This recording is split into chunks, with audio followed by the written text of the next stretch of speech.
third round, RPB. I don't know if they ready for this one, man. You gotta switch it up on them a little bit. You know what I'm talking about? Have a seat at the master's table. We ain't asked for no seat. We went and built up our own. You see, it's rather stable. You got 2 eyes, 2 ears, you know the rest. Look, listen, and observe, but also respect. In God we trust. It's obvious. The money ain't the root of all evil, but lack thereof. That's why they deprive you of resources. Why they focus on streams of income, at least 3 sources. We certified, we solidified.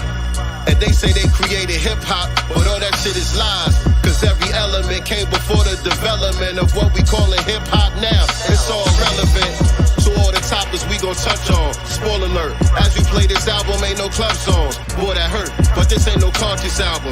It's just that real shit, that Black God mantra album. I hope y'all feel this. Spark the brain, spark the brain, spark the brain, spark the brain, spark the brain, spark the brain, spark the brain. Spark the brain, spark the brain, spark the brain. Spark the brain, spark the brain, spark the brain. Spark the brain, spark the brain, spark the brain. Spark the brain, spark the brain, spark the brain. Spark the brain, spark the brain, spark the brain. My mind is spark the brain, spark the brain.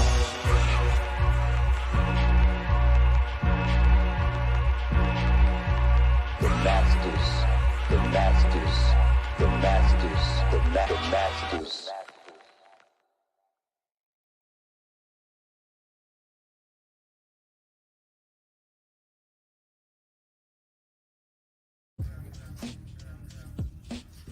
Peace, God. Hey, Dad. He's so good. Hey, man, I got you a new book. A new book? Check it out. Check it out. Let me know how you like it. I'll be back. Man, this Bitcoin, this Ethereum ain't doing nothing for me right now, man. Gotta find some new investments. Peace, God. What you doing? Peace, God. Good.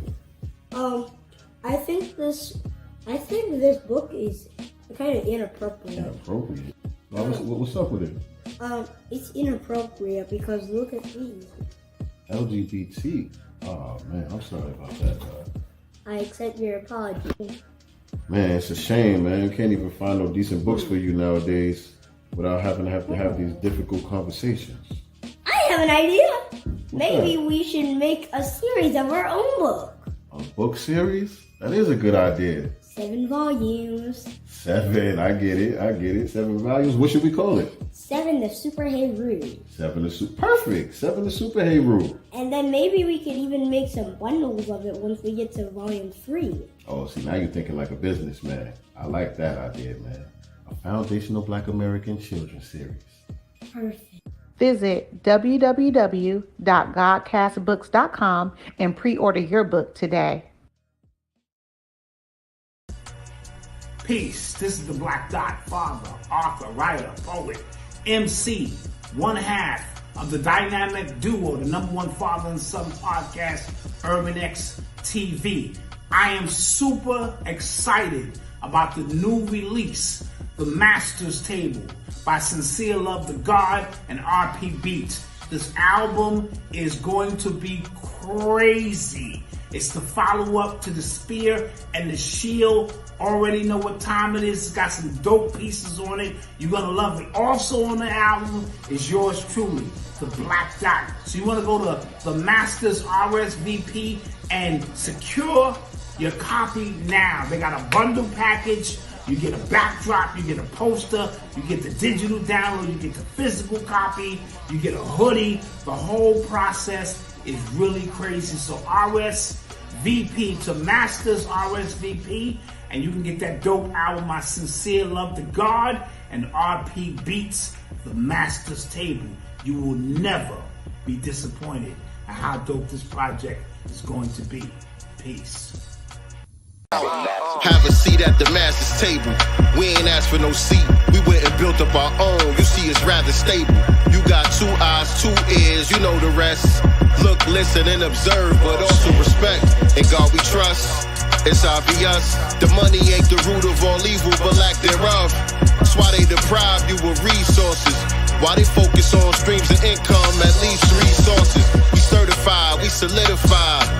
And they say they created hip-hop, but all that shit is lies. Cause every element came before the development of what we callin' hip-hop now. It's all relevant to all the topics we gon' touch on. Spoiler alert, as you play this album, ain't no club songs. Boy, that hurt, but this ain't no conscious album. It's just that real shit, that Black God mantra album. I hope y'all feel this. Most resilient, we poster children of prophecy fulfillment. We gotta be God's children. Yeah, we need to learn how to read more. Cause D-Ball's been running the same play on us for eons. Let me see. How can I fix this image right here? Let me see. Boom, that look a little bit better. Have a seat at the master's table. We ain't asked for no seat. We went and built up our own. You see, it's rather stable. You got 2 eyes, 2 ears. You know the rest. Look, listen, and observe, and also respect. What's going on, family? Peace to the gods, peace to the earth. Welcome to another episode of the Masters Decoded, right here on Sincere Love the Godcast. This is our weekly series where we break down the lyrics from the Masters Table album. Shout out to my brother, my DJ, my producer, RP Beats. Our new project, the Masters Table, the critically acclaimed Masters Table, has been making his rounds, doing his things. Y'all been supporting us, rocking with us. We appreciate y'all. And this is the series where we get into the thought process behind the lyrics, man. Get you to understand Victorious and the Black Man I Trust. Yes, indeed. Shout out to some chick named Star. I don't know how you do it, Star. I just seen you over in my brother Great Black Shark channel moderating over there. Now you here with us. I don't know if you got multiple devices. I don't know how many hands you got. I don't know if you a bot. I don't know what's going on with you. I don't know how you do this, but salute to you, B1, my FBA sister. We appreciate you for sure. And so, yeah, we here with another episode of the Masters Decoded. And today we are going to be deciphering the lyrics to the Masters theme. The Masters theme, for some reason, hasn't been talked about as much as I expected it to. The Masters theme is actually one of my personal favorite joints on the album. But as far as the feedback that I've been receiving for the album, I mean, people say they love the entire album. You know, people say they love the album in its entirety. They say they could just put it in, push play, and just let it rock. But as far as people mentioning the tracks that stand out to them the most, I haven't heard this one mentioned really at all. Actually, yeah. I did an interview a couple of weeks ago with my brother Caleb at 3 Milli Productions. That interview should be dropping next week. Y'all make sure y'all stay tuned for that. But he brought it up during the interview. He actually mentioned some of the lyrics from the song that we're gonna be breaking down tonight. But other than that, I haven't really heard anybody say, "Yo, that Masters theme joint," right? But this is one of my personal favorites on the album because I think one of the main reasons is because it was more challenging, and it was more of a dream come true for me, actually, to be able to even make a song like this and rhyme over this type of track. So shout out to my brother DJ RP Beats for even creating this track. This track was not even supposed to be a song for real. When RP made this track, he was just making it to be like an interlude. You know what I'm saying? For those of y'all who rock with jazz like that, y'all know a lot of times on jazz albums, they'll have like 2 or 3 suites throughout the album. They call it suites, where it's an interlude, but they'll use the same theme to kind of break the album up in sections, or kind of transition from one part of the album to the next. There'll be a couple of different suites in the album. A lot of jazz artists used to do that, and R&B and soul artists used to do some of that too. But a lot of people don't do that really in modern times anymore. The last person that I could really think of that had something like, well, a couple of that I could think of in recent times who've had something like that on their album was actually Janelle Monáe. What was the name of that album? I think the album was called Electric Lady. I think that was the name of that album. The one where she had the single with Miguel. Solange was on that album. She had a couple of suites throughout the album on that joint. And so it was like that type of theme. And also Kendrick Lamar on the To Pimp a Butterfly album, which To Pimp a Butterfly was very jazzy also. There's a lot of jazz elements on To Pimp a Butterfly. And he had the reoccurring poem. If y'all remember that album, he had the reoccurring poem where he broke the poem of the thread of the album.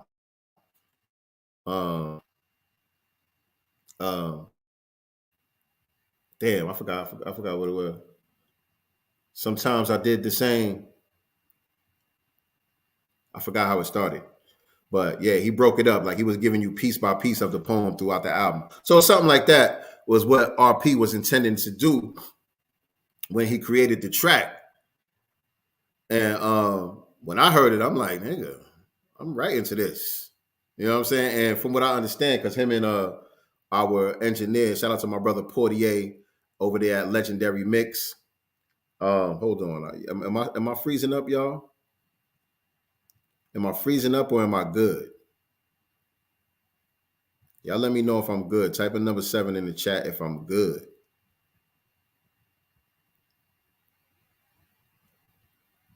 I think I might be freezing up over here. Especially since I don't see y'all responding. Let me see what's going on. Okay, it went away now. I should be good now. Star said I'm good. Okay, I'm good. It was looking a little funny style on my side. But so what was I saying? I was saying when RP made the track, it was supposed to be an interlude. But when I heard it, I was like, yo, I'm right into this. Like, this is hard. This is crazy right here. And like I said, I always wanted to get on some shit like this. You know what I'm saying? I always wanted to expand my horizons and do something different than just getting on a traditional hip hop, boom bap, East Coast sounding beat, like the music that people expect me to rhyme to. I always want to throw a little curveball in there and just show some of the versatility as well, because I listen to all different type of music. I don't just listen to Mobb Deep and Wu-Tang all the time. You know what I'm saying? Like I listen to all different type of music. And jazz is something that I really got a little deep into kind of later on in life. Like I would say like headed toward my late 20s. Headed toward my late 20s is where I really started to take a deep dive into jazz. Prior to that, I don't think I had a real appreciation for it, even though it was laced in a lot of the hip hop that I grew up off of. But just the jazz genre itself, it wasn't something that I was put on to from like my family members or nothing like that. Like nobody in my family that I was close to was really like a jazz head like that really put me on. And so what happened with me was it was really during times when I was locked up and all that. I would take a deep dive with music, period. You know what I'm saying? And my roadmap was reading the credits to the albums that I love, the hip hop albums that I love, because, you know, we sample music. You know what I'm saying? And so I would read the samples to see where the sample came from. And then I would go get those records.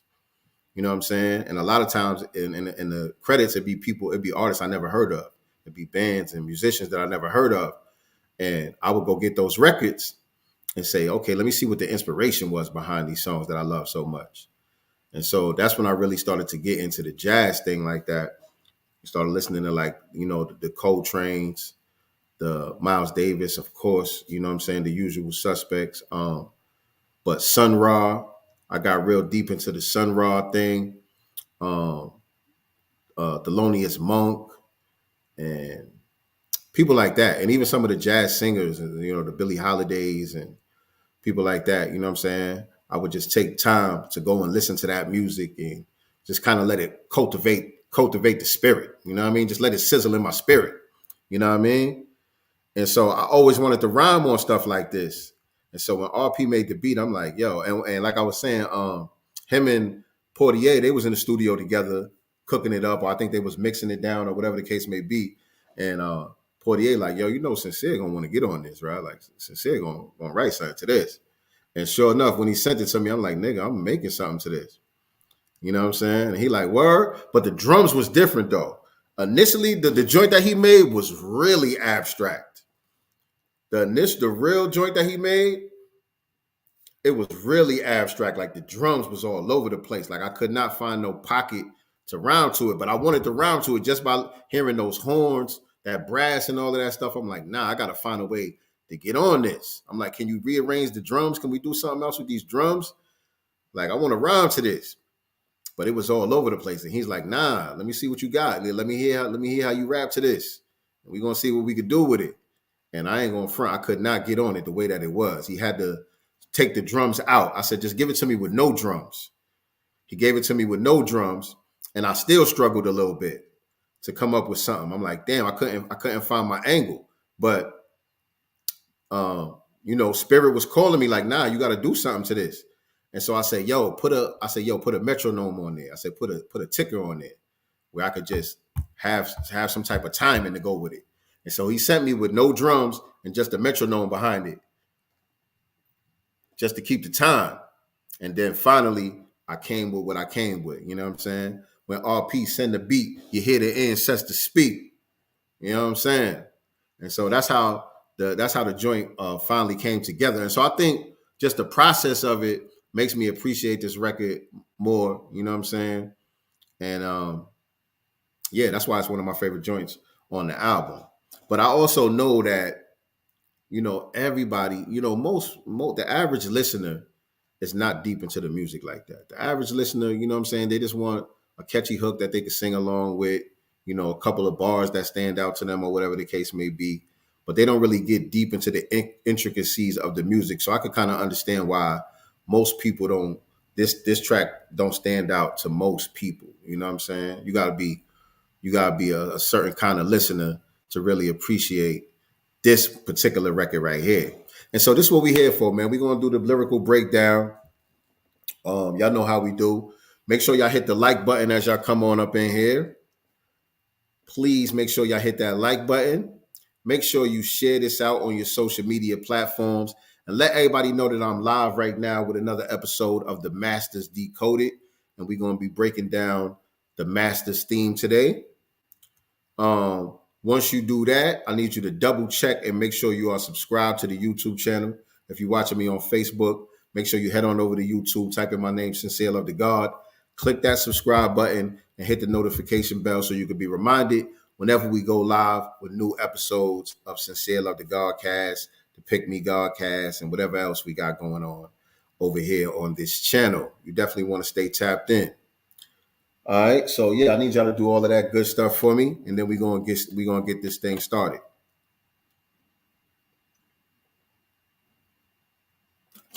We're gonna get this thing started.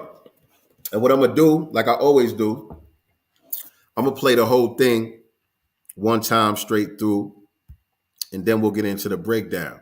And now, I like using this. This is my son's. Hold on. Am I good? Do I got everything loaded? How I'm supposed to have everything loaded? Hold on.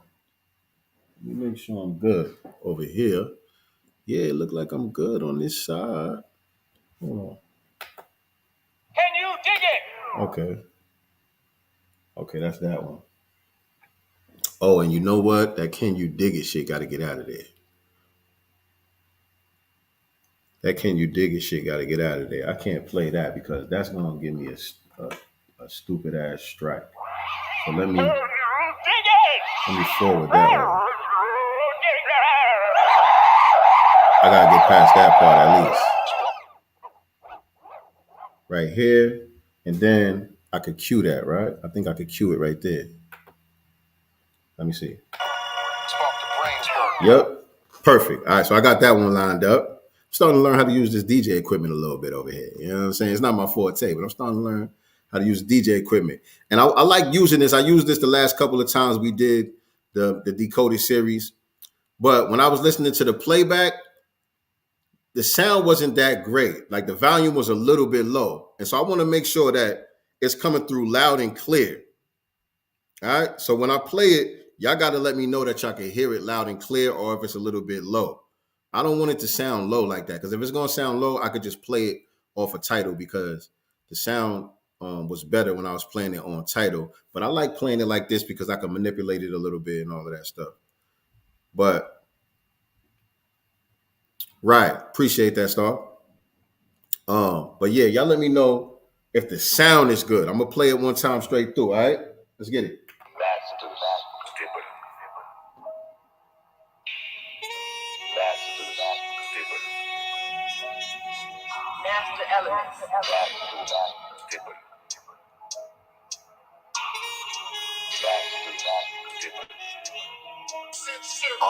Would you rather have dinner with Elijah or 500K? Would you take the ride on the wheel or you just riding the wave? I would sacrifice all my riches over this pursuit and give it all to the harvest.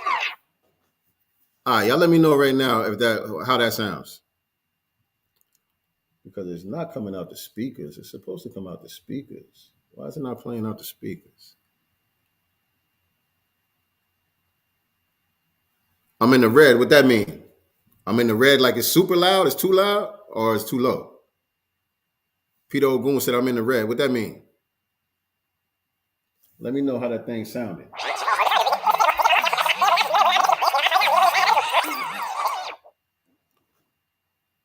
How that joint sound, y'all?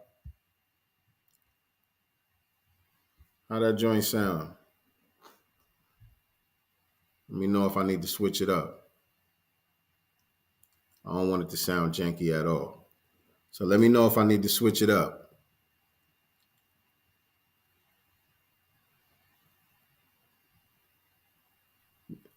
Okay, you said I'm good. All treble, no bass. Yeah, it does sound like that on my end too.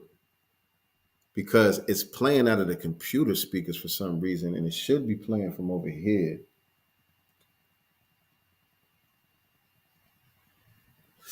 You know what? I ain't even gonna do it. I ain't even gonna do it. Let me stop sharing that. I ain't even gonna do it like that, family. Nope, not today. Not today. Let me see. Not today. We're gonna keep it simple. We're gonna keep that thing simple.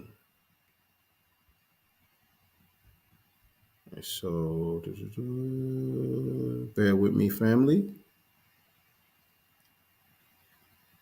Okay, close that. Let me get this over here. Yeah. Oh yeah, now that's loud. Now that's loud right there. All right, hold on. Let me get this. Put that in full screen. Or do I need to put it in full screen? Let me see how it looks over here on y'all side. Let me come over here. Let me share this. We're going to get it right, family. We're going to get it right. Let me see what that full screen look like. Nah, I ain't going to put it in full screen. Nah. I'm going to keep it just like that. All right. So here we go. I think we're ready to rock now. I'm going to hit play. I'm going to let the song play all the way through one time. And then we're going to get into the breakdown. All right. So let's do it.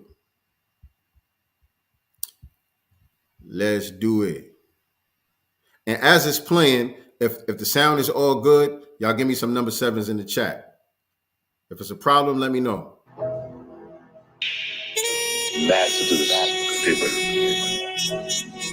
Master elements.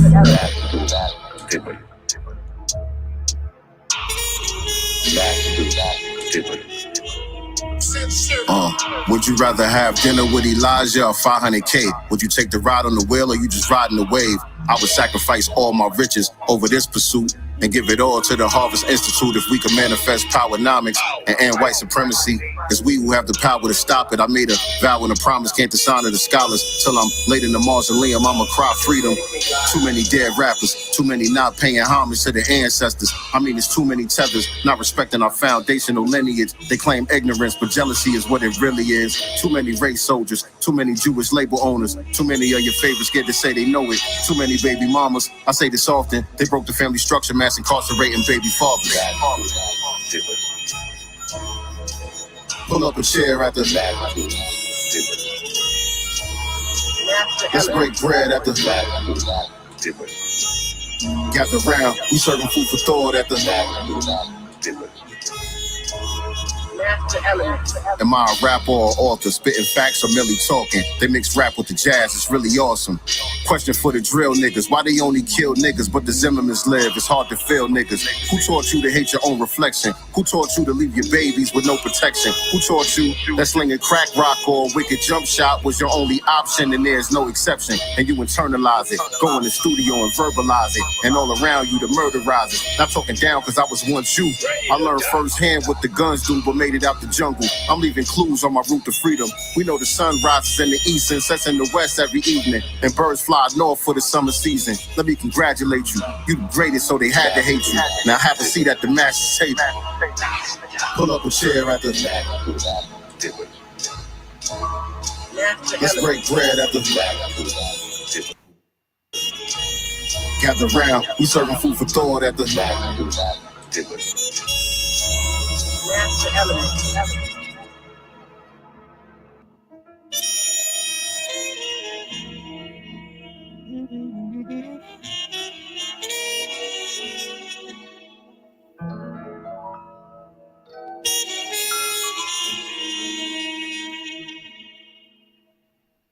boom, there it is. There it is. The master's theme.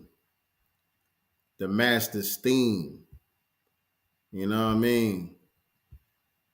We had to make it do what it do. And so with this, for those of y'all who've been listening to the album in its entirety, shout out to y'all. Shout out to those of y'all who listen to the album in its entirety. And for those of y'all who haven't, it's available on all streaming platforms, but you can also visit themastersrsvp.com and get you a physical copy like this one right here. Get you a physical copy like this joint right here. You know what I'm saying? Got a little glare on there and all that, but you know, you want to get you the old school physical hard copy of that Masters table joint, the mastersrsvp.com. You can get your merch and all that as well. And so we appreciate your support in advance.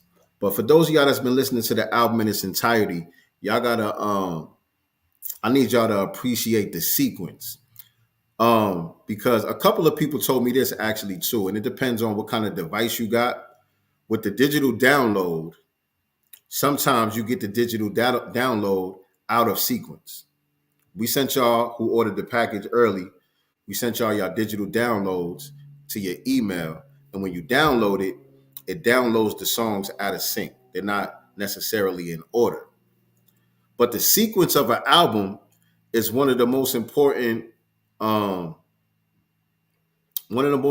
things about the album. You know what I'm saying? Along with, you know, all of the other things. Obviously, you know, the beats got to be hot. The rhymes got to be fire. The mixing, the mastering, all of that stuff. The album cover is very important. The artwork, the presentation and all of that is very important. But the sequence, most people don't realize, plays an important role in the overall listening experience of the album. And people told me that, you know, they got the digital download before it hit streaming platforms. And so they were listening to it out of sync. And they still love the album, even though it wasn't in the order that we put it in. But if you've been listening to it, especially on streaming platforms, in its proper order, you have to appreciate the sequence of the album, because we set it off with Second Son, right? We start the album off with Second Son, and Second Son, he set the table. he set the table because understand this is the master's table, right? And so the master's table idea, it started off, it was DJ RP Beats' idea. And it started off as us talking about destroying the slave master's table.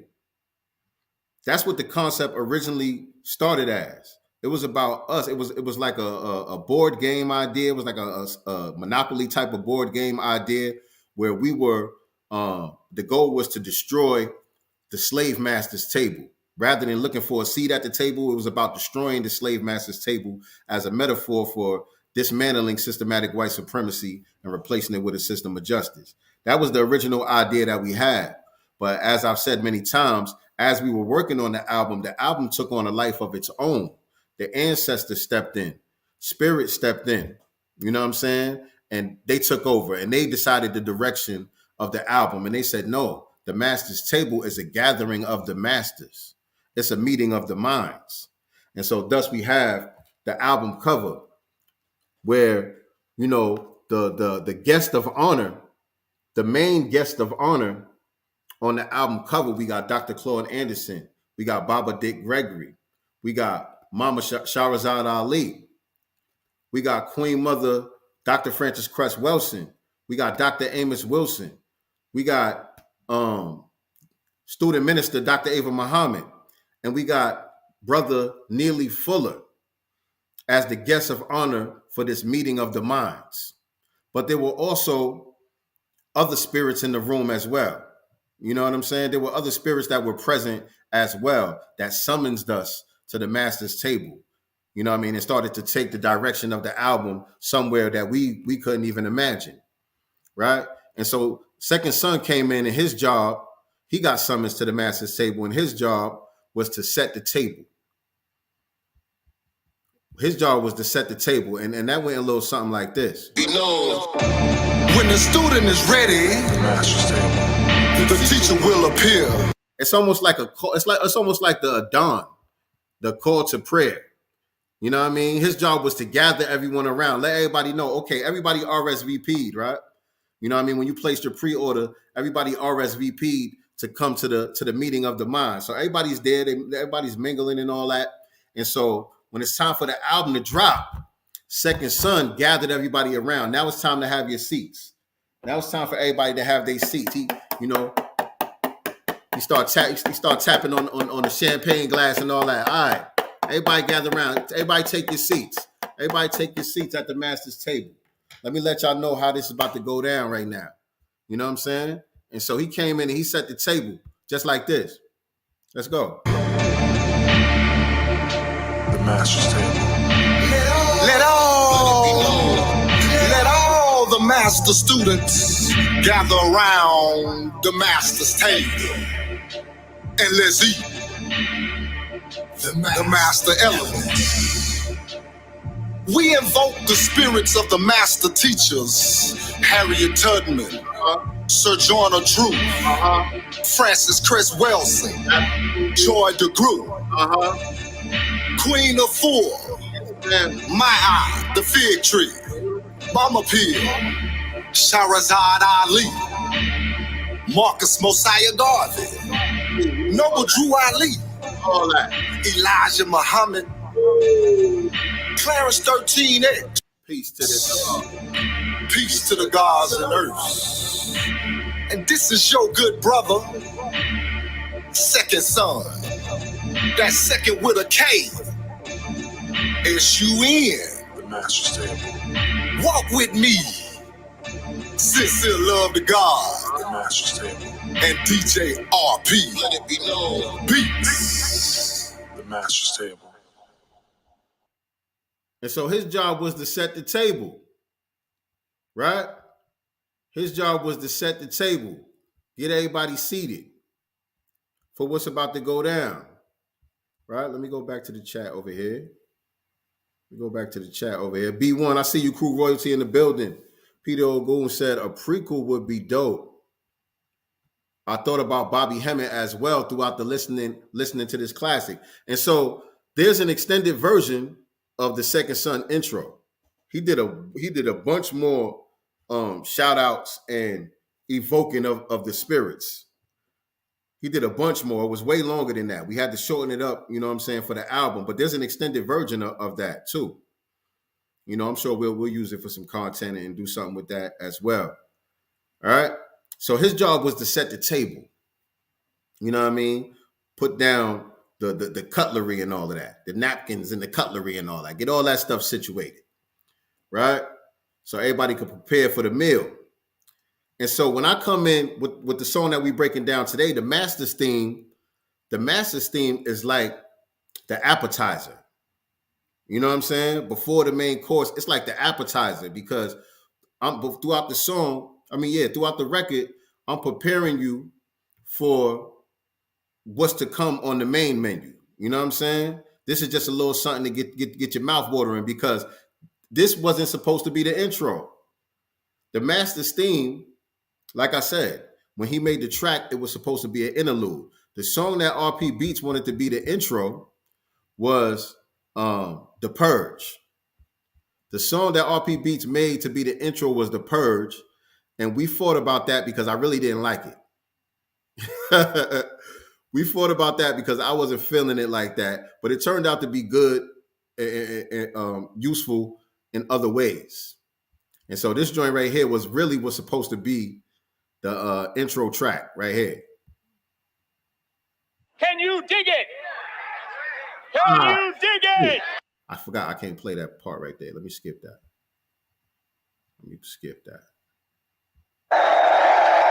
Spark the brain. Spark the brain. Spark the brain. Spark the brain. Spark the brain. Spark the brain. Spark the brain. We here. Spark the brain. Spark the brain. Spark the brain. It's the third round, RPBs. I don't know if they ready for this one, man. You gotta switch it up on them a little bit. You know what I'm talking about? Have a seat at the master's table. We ain't asked for no seat. We went and built up our own. You see, it's rather stable.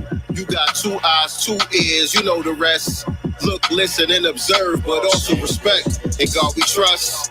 It's obvious. The money ain't the root of all evil, but lack thereof. That's why they deprive you of resources. Why they focus on streams of income, at least 3 sources. We certified, we solidified. And they say they created hip-hop, but all that shit is lies. Because every element came before the development of what we calling hip-hop now. It's all relevant to all the topics we gonna touch on. Spoiler alert, as you play this album, ain't no club songs. Boy, that hurt, but this ain't no... You hear what I'm saying? So you could tell by the rhymes even that this was intended to be the appetizer. This was intended to be the intro song. But this ain't no conscious album. It's just that real shit, that Black God Mantra album. I hope y'all feel this. But I didn't like it because I felt like the rhymes were basic. You know what I'm saying? I felt like it was just a little bit too basic for me. Like, I want everything to hit. I'm like, we just did The Spear and the Shield. The Spear and the Shield is off the chain. If y'all ain't heard The Spear and the Shield, make sure y'all catch up. Go back and listen to The Spear and the Shield. That's available on all streaming platforms as well. And so we set the bar high with that joint. And so I'm like, we can't have no fillers. And to me, The Purge felt like a filler because that wasn't the ancestor speaking.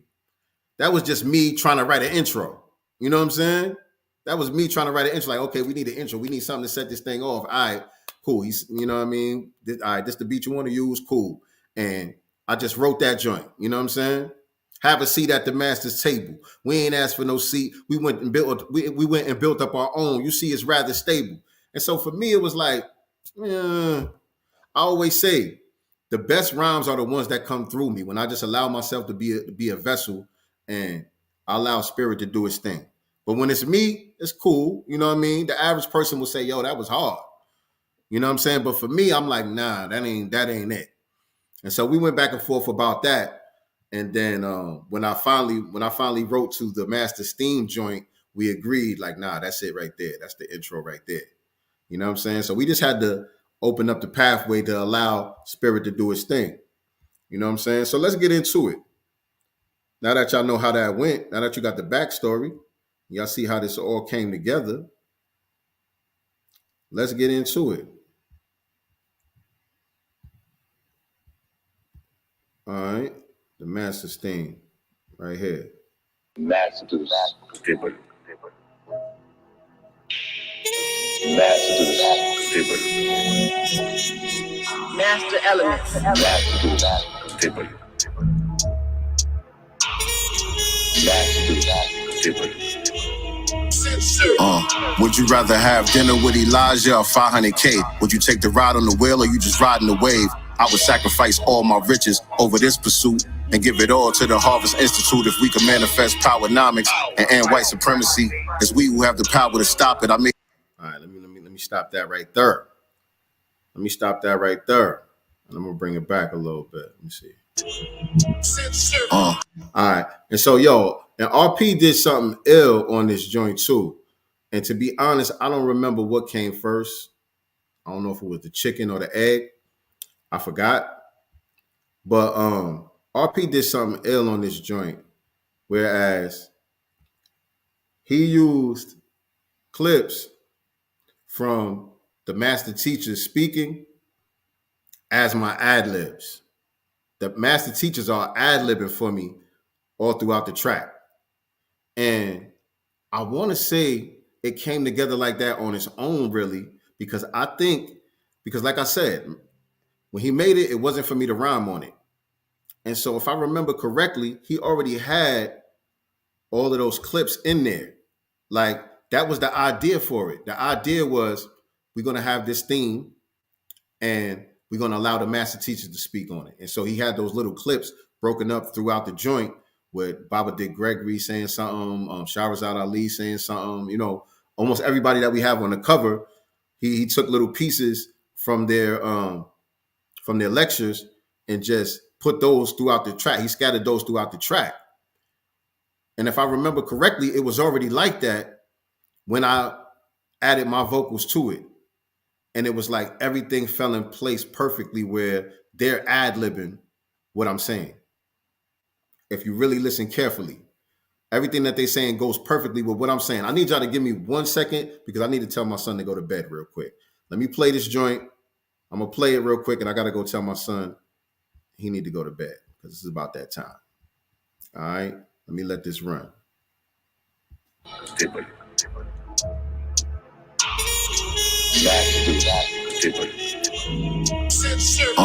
Would you rather have dinner with Elijah or 500K? Would you take the ride on the wheel or you just riding the wave? I would sacrifice all my riches over this pursuit and give it all to the Harvest Institute if we can manifest powernomics and end white supremacy. It's we who have the power to stop it. I made a vow and a promise, can't dishonor the scholars. Till I'm laid in the mausoleum, I'ma cry freedom. Too many dead rappers, too many not paying homage to their ancestors. I mean, there's too many tethers, not respecting our foundational lineage. They claim ignorance, but jealousy is what it really is. Too many race soldiers, too many Jewish label owners, too many of your favorites scared to say they know it. Too many baby mamas, I say this often, they broke the family structure, mass incarcerating baby fathers. Pull up a chair at the let's break bread at the gather round, we serving food for thought at the Am I a rapper or author? Spitting facts or merely talking? They mix rap with the jazz, it's really awesome. Question for the drill niggas, why they only kill niggas but the Zimmermans live? It's hard to feel niggas. Who taught you to hate your own reflection? Who taught you to leave your babies with no protection? Who taught you that slinging crack rock or a wicked jump shot was your only option and there's no exception? And you internalize it, go in the studio and verbalize it, and all around you the murderizers. Not talking down cause I was once you. I learned firsthand what the guns do, but made it out the jungle. I'm leaving clues on my route to freedom. We know the sun rises in the east and sets in the west every evening, and birds fly north for the summer season. Let me congratulate you. You the greatest, so they had to hate you. Now have a seat at the master's table. Pull up a chair at the let's break bread at the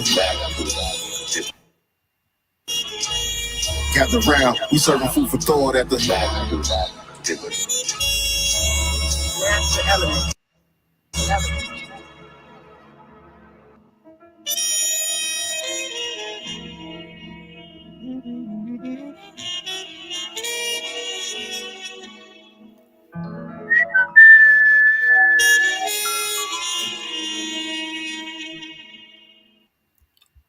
Yes, indeed. Shout out to my brother DJ RP Beats in the building. Peace, God. Shout out to my brother Ant. I see you. Ant Crossland in the building. What's going on, family? Peace, peace, peace. Welcome to the Master's Table. We are decoding the lyrics to the Master's theme off of the album. Appreciate y'all tapping in with me. And so, yeah, those ain't no samples, family. It's live instrumentation. Those ain't no samples on this joint right here. You know what I'm saying? And so, like I said, Second Son set the table, and then the Master's theme became the appetizer. You know what I mean? To really set the tone and get everybody ready. And it was not only was it the appetizer, but it was also a menu.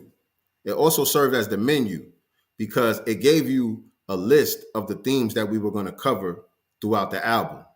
You know what I'm saying? Yes, indeed. Yes, indeed. In the spirit of the jazz greats, we honor you. Yes, indeed. And y'all see the thumbnail that I used for today's broadcast. We got a lot of the jazz greats on there that we paying homage to and give thanks for the inspiration. You know what I'm saying? And so let's break down some of these lyrics, man. Let's see what we talking about. Let's see what we had on the menu here. Master elements. By the way, like I said, he got the master teacher scattered throughout, but also salute and big shout out to my sister, our sister, your sister by nature, Sister Colette. Sister Colette made the album. That's Sister Colette's voice that you hear saying master elements on this joint right here. That's our sister Colette right there. Always showing love and supporting the movement. Master elements.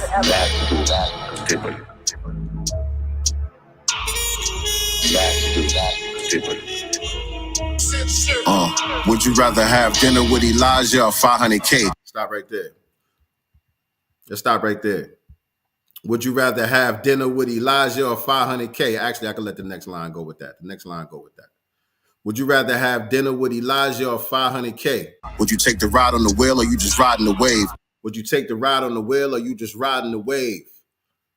And so, that comes from, the meme that's been floating around for a few years now.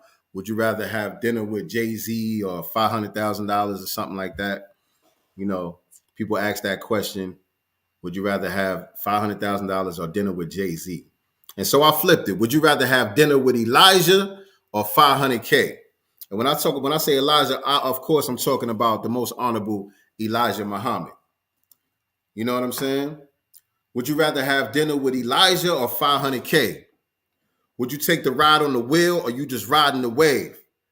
And so, anybody that's familiar with the Nation of Islam and the teachings of most honorable Elijah Muhammad, as taught by the Honorable Minister Louis Farrakhan, you know what I mean? They've been talking for a long time about the presence of what we call UFOs, the presence of these high technology wheels that are in our midst and amongst us. Many of you have heard Minister Farrakhan talk about his experience on the wheel. He talked about how, I think on 2 different occasions, he was visiting Mexico on one of them, I believe. And he was visited by the wheel and he was actually taken up into the wheel and had a whole experience. Y'all go listen to that. He had, I'm pretty sure Brother Ben or somebody like that got that on their page where they break that down. But they've been talking about the presence of these so-called UFOs, these wheels where our people are the pilots of these wheels. Shout out to Young Connor Dawn. Young Connor Dawn got a song called The Wheel where he talks about that and breaks that whole thing down, breaks all that science down, real heavy science. You know what I mean? And so, according to the believers in the Nation of Islam, Elijah Muhammad is on the wheel. He is on one of these wheels. They got the mother plane, and then you got the baby wheels, but he's on the mother plane, according to the believers of the Nation of Islam. Now, people could take it or let it alone. You know what I mean? You believe it or you don't. Take it or let it alone. You know what I'm saying? But if it is true, and if the wheel does exist and Elijah Muhammad is on the wheel, let's if you're not a believer, just let's just do the hypothetical with me. Would you take the ride on the wheel, or you just riding the wave? Would you rather have dinner with Elijah or 500K? Would you take the ride on the wheel, or you just riding the wave? You know what I'm saying? And so basically I'm asking you where your values are. I'm asking you what it is that you truly value. You know what I'm saying? Because a lot of us, we know the price of a thing, but we don't really understand the value and the difference between how much something costs and the value of that thing. You know what I'm saying? So would you take the 500K, or would you have dinner with Elijah? I want y'all to, those of y'all that are watching me live right now, I want you to leave your answer in the chat. Would you rather have dinner with Elijah or 500K? Would you take the ride on the wheel, or you just riding the wave? And if you're watching this on the replay, put your answer in the comment section. Would you rather have dinner with Elijah or 500K? Would you take the ride on the wheel, or you just riding the wave? I would sacrifice all my riches over this pursuit and give it all to the Harvest Institute if we could manifest powernomics and end white supremacy. It's we who have the power to stop it. Right there. I would sacrifice all my riches over this pursuit and give it all to the Harvest Institute if we could manifest powernomics and end white supremacy. It's we who have the power to stop it. I was listening to this in the car on the way home after I picked my son up, and Seven was asking me. He said, I thought sacrifice means to kill. You know what I'm saying? And so I explained to him, it don't only mean to kill, but you giving up something that you value or that you cherish, in hopes to even receive something even greater. Sometimes you got to make sacrifices in order to get what you truly desire, or something that you really need more than you actually want. You know what I'm saying? I explained that to him, and so he's like, all right, play it again. And so it says, I would sacrifice all my riches over this pursuit and give it all to the Harvest Institute if we could manifest powernomics. He stopped me right there. He said, so you're giving up all your riches, you're sacrificing all your riches, but what are you receiving? I said, I would give it all to the Harvest Institute if we could manifest powernomics and end white supremacy. So yeah, if we could get rid of systematic white supremacy, that's worth everything that I ever owned. I would sacrifice it all, because it's not about me. It's about the masses of our people. You know what I'm saying? It's not about me as an individual. You know what I'm saying? Having the comforts that come with, living under this system, the comforts that you can possibly achieve in spite of this system. You know what I mean? To me, I would sacrifice all of those comforts in exchange to have no white supremacy on the planet. You know what I'm saying? All right. I see some of y'all answers coming in. Dinner with the messenger. Yes, indeed. 500K ain't shit today. Dinner with Elijah would quadruple that. Absolutely. Absolutely. Oh, I appreciate y'all playing along with me. I don't know what the rest of y'all doing. Y'all might be driving or something. I don't know. But I appreciate y'all listening. And so, yeah, I would sacrifice all my riches over this pursuit and give it all to the Harvest Institute. The Harvest Institute, that's Dr. Claude Anderson's, what do you call it? His foundation. That's Dr. Claude Anderson's foundation.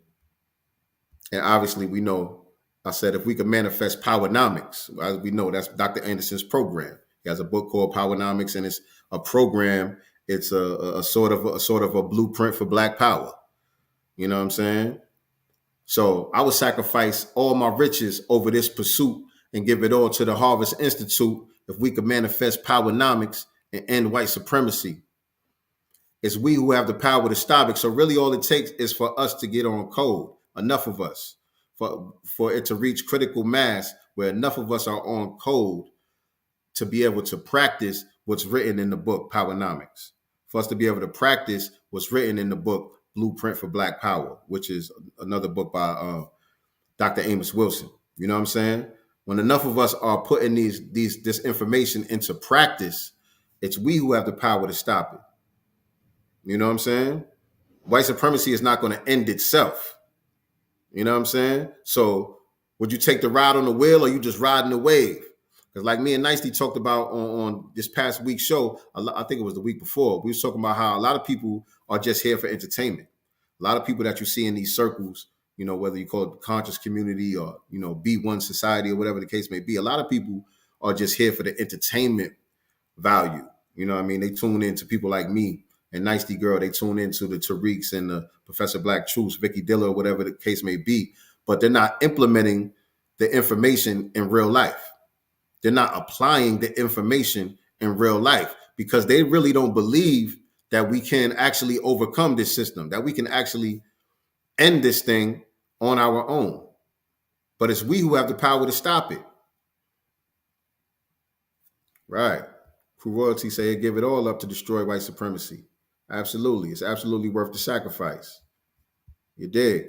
I would sacrifice all my riches over this pursuit and give it all to the Harvest Institute if we could manifest powernomics and end white supremacy. It's we who have the power to stop it. If we can manifest powernomics and end white supremacy, it's we who have the power to stop it. I made a vow and a promise, can't dishonor the scholars. Till I'm laid in the mausoleum, I'ma cry freedom. Too many dead rappers, too many not paying homage to their ancestors. I mean, there's too many tethers, not respecting our foundational lineage. They claim ignorance, but jealousy is what it really is. Too many race soldiers, too many Jewish label owners, too many of your favorites scared to say they know it. Too many baby mamas, I say this often, they broke the family structure, mass incarcerating baby fathers. Boom. All right, let me bring that back. So now, on this part of the verse, I get into, I'm pointing out all of the different variables that disproportionately have an adverse effect on Black society. Every time you hear me say too many, I'm talking about these different variables, these different situations that have an adverse effect on Black society and is impediment to our empowerment. It is an impediment to our empowerment, right? And so, what I say, too many dead rappers, too many not paying homage to their ancestors. That's a problem. And also, I'm also pointing out the different themes that we're going to cover on the album. So, too many dead rappers. We covered that on the song Black Death, White Wealth. Too many not paying homage to their ancestors. We covered that on Flowers. Actually, on Flowers, we're not paying homage to the ancestors per se. We're paying homage to those that are still among us, those who are still living. But it was inspired by the song from the previous album called Dr. Francis Cress Welsing, where we paid homage to the ancestors. So it was still a continuation of that theme. You know what I mean? So too many dead rappers, too many not paying homage to the ancestors. And when I'm talking about too many of us in general in Black society, but I'm also talking about too many rappers. You know what I mean? Ain't nobody talking how we talking. So all these rappers out here, ain't nobody saying nothing. Ain't nobody paying homage. And so it's too much of that. And so you got some here and there. It doesn't apply to everybody, but it's too many, right? Too many dead rappers. Too many not paying homage to the ancestors. I mean, it's too many tethers, not respecting our foundational lineage. They claim ignorance, but jealousy is what it really is. It's too many. We're not saying that all Africans and Caribbeans and Black immigrants are tethers, but it's too many. I mean, it's too many tethers, not respecting our foundational lineage.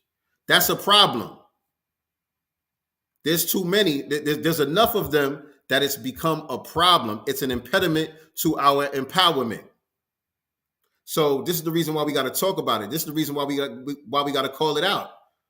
If it was just a couple here and there, it's something that we could just brush off. Oh, it's a little hater over here and there, a little dusty immigrant here or there. We could just brush that off. It ain't nothing that we would need to focus on. But there's too many, and it has become an impediment to our empowerment. Too many dead rappers, too many not paying homage to their ancestors, and it's too many tethers not respecting our foundational lineage. And that applies to the rap game also.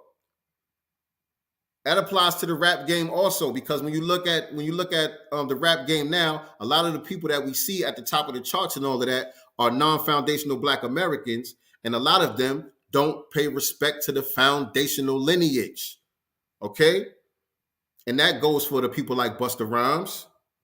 That goes for the people like Fat Joe. That goes for people like Pete Rock and others who are not paying respect to the foundational lineage of the culture that they are participating in, that they are able to enjoy the success, you know what I mean, that they're having, the successful career that they've had based on the culture that we created. It's too many tethers not respecting our foundational lineage. They claim ignorance, but jealousy is what it really is. Way too many crew royalty. Way too many crew royalty. Shout out to Aida in the building. Shout out to Aida in the building. She was also summoned to the master's table. I just mentioned a few minutes ago the song Black Death, White Wealth. She's featured on that record. Shout out to her. Salute to her. What you stealing, Holmes? Impediment to our empowerment? What you stealing, Lee Holmes? Impediment to our empowerment? I'm stealing that too. That was a freestyle. If that's what you're talking about. You ain't going to be able to steal it before me. Because that was a freestyle. So it's too many dead rappers. Too many not paying homage to their ancestors. And it's too many tethers not respecting our foundational lineage. They claim ignorance, but jealousy is what it really is. Okay, you say the tethers were stealing. Okay, I got you. They claim ignorance, but jealousy is what it really is. Too many race soldiers. Too many race soldiers. Too many race soldiers. In uniform and not in uniform. You got these deputized white supremacists out here shooting our babies, killing our babies. You got these white supremacist ghost skins in uniform out here carrying out their holy war under the guise of protecting, serving the community as police officers, killing unarmed Black people. Still happening every week. It's still happening on a regular basis. It's too many. Too many race soldiers. Too many Jewish label owners. Not saying all the label owners are Jewish, but it's a disproportionate amount. So it's something that we need to take a look at. And too many of your favorites scared to say they know it. Because other than Kanye West, Ice Cube, who else really calling that out? How many of our favorites is really calling that out? We're not saying there's anything wrong with being Jewish, and we're not saying that all Jewish people own record companies or have power within the record industry. But it's too many, though. It's a disproportionate amount. You know what I mean? The Jewish population is what? I forgot. I think it's like 3% or something like that, if I'm not mistaken. 3% of the U.S. population identify as Jewish. And so they own a disproportionate amount of not just the music industry, but media overall. And too many of your favorites scared to say they know it. Too many race soldiers. Too many Jewish label owners. Too many of your favorites scared to say they know it.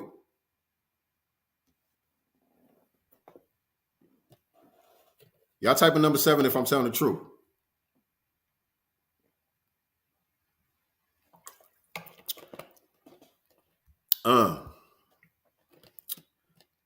The gatekeepers rather enable those Khazars in the music industry. Listen, we talking kind of heavy right now. I'm going to need y'all to hit the like button. I'm going to need y'all to share this out because, you know, when we start talking like this, YouTube get the acting up. They get the shadow banning. You know what I mean? They get the suppressing the media and all of that. We talking kind of heavy right now. So if you feel what I'm saying, I'm going to need you to hit the like button. I'm going to need you to share this out and let everybody know that I'm live right now. And it's getting kind of heavy on the master's theme. You understand? It's getting kind of heavy as we break down the master's theme. You know what I'm talking about? So I need y'all to do y'all part. I need y'all to do y'all part. It's too many race soldiers. It's too many Jewish label owners. And too many of your favorites scared to say they know it. Too many baby mamas. I say this often. They broke the family structure, mass incarcerating baby fathers. Do I need to break that down, or is that self-explanatory? Appreciate you, Crew Royalty. Do I need to break that down, or is that self-explanatory? It's too many baby mamas. We got to get back to the family structure. We got to get back to the science of mating. We got to get back to choosing our partners scientifically. You know what I'm saying? With the intention of building a family, with the intention of building a community, with the intention of building up Black society, with the intention of building a nation, building an empire. You understand? And so, of course, it starts with self. Self-improvement is the basis for community development. So, of course, we have to work on ourselves. We have to make sure that we are healed, right? We have to make sure that we are cultivated mentally, spiritually, emotionally. We got to make sure that we got our mind right, right? And we got to make sure that we're operating on code. And then we have to scientifically choose who we partner up with and who we procreate with in order to bring new life into the world so that we can raise a family together. Too many baby mamas. I say this often. And I'm talking to myself. I'm not here preaching to nobody. You know what I'm saying? I got a baby mama. I'm married now. You know what I'm saying? We working on it. We getting a little bit better. You know what I'm saying? But I got a baby mama. I got 2 kids, really. You know what I'm saying? Outside of this marriage dynamic. You know what I'm saying? And we doing the best that we can to make sure that they turn out to be as healthy and productive as possible. But it's not ideal. You know what I'm saying? It's not ideal. Too many baby mamas. I say this often. They broke the family structure, mass incarcerating baby fathers. And I've been incarcerated. I've been behind the wall, man. I don't talk about it that much. We're going to get into a lot of my story when I start to break down, when I start to do the lyrical breakdowns to some of my older mixtape stuff. We're going to get into more of my story. But for those that don't know, I spent a lot of my teens and 20s behind the wall. You know what I'm saying? Or either that or on some type of parole, probation, or whatever the case may be, under, state custody, right? And so I'm speaking from my own experience, but I'm also speaking to the conditions of my people. You know what I'm saying? Me understanding what happened to myself in my life as an individual is a microcosm for, my overall analysis of the condition of us as a people. You know what I'm saying? My life is a perfect microcosm of what's happening with all of us. Right? Too many baby mamas. I say this often. They broke the family structure, mass incarcerating baby fathers. It's about these babies first and foremost. Yes, indeed. Yes, indeed. Let me see. What you said, Peter Ogun?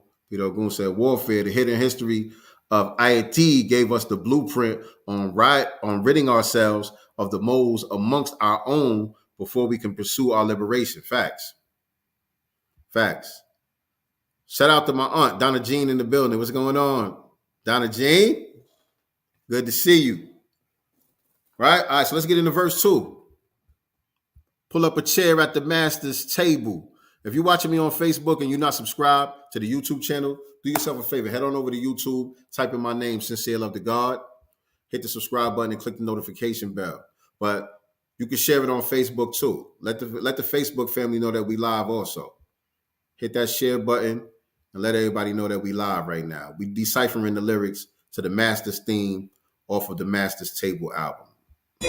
Too many dead rappers, too many not paying homage to their ancestors. I mean, there's too many tethers, not respecting our foundational lineage. They claim ignorance, but jealousy is what it really is. Too many race soldiers, too many Jewish label owners, too many of your favorites scared to say they know it. Too many baby mamas, I say this often. They broke the family structure, mass incarcerating baby fathers. Pull up a chair at the Master Let's break bread at the gather round. We serving food for thought at the Master Elements. Am I a rapper or author? Spitting facts or merely talking? They mix rap with the jazz, it's really awesome. Question for the drill niggas: why they only kill niggas, but the Zimmermans live? It's hard to feel niggas. Am I a rapper or author? Am I spitting facts or merely talking? We mix rap with the jazz, it's really awesome. Question for the drill niggas. And I have conversations like this with my son. You know, I got a 19-year-old son. I got a 16-year-old son, 16-year-old daughter. I got a 27-year-old son also. They into the drill shit heavy. My son Zaire, young Zelo, he a drill rapper. You know what I'm saying? And, you know, we have a lot of conversations like this. And so I ask some questions like this sometimes too. Every time I hear one of the songs where y'all spinning the block and y'all talking about the ops and all that, how come it's always somebody that look just like you though? Question for the drill niggas. Why they only kill niggas? But the Zimmermans live? It's hard to feel niggas. Like, I don't hate on the music. Some of that shit is cool. Some of that shit I can fuck with it. And I like gangster rap too. You know what I'm saying? Drill rap ain't nothing new. It's just, you know what I mean? As far as the content, you know, we was doing the same thing with gangster rap. You know what I'm saying? But a lot of the gangster rap that I really was drawn to when I was coming up, there was still a fair amount of balance within the gangster rap. There was still a certain level of consciousness within the gangster rap. You know what I'm saying? There was still an acknowledgement that there was an enemy bigger than the op on the other side of town or on the other projects. There was still an acknowledgement that we had an open enemy that was responsible for our overall condition. You know what I'm saying? Whether we're talking about Mobb Deep, whether you're talking about NWA or whoever we was listening to in the 90s, with so-called gangster rap music, there was always a level of consciousness that was laced inside the music. But when I listen to the drill shit, I'm like, why we only kill niggas? Question for the drill niggas. Why we only kill niggas, but the Zimmermans live? It's hard to feel niggas. It's hard to feel niggas. I got to critique some of this shit, son. I ain't hating on your music. I'm just asking some questions. I got to critique some of this shit, son. You should be asking yourself some of these questions too. Don't just sit there and listen to the music and bob your head and co-sign everything that they do. Don't just co-sign it all. Like, you got to have a fair balance. You got to compartmentalize. You know what I'm saying?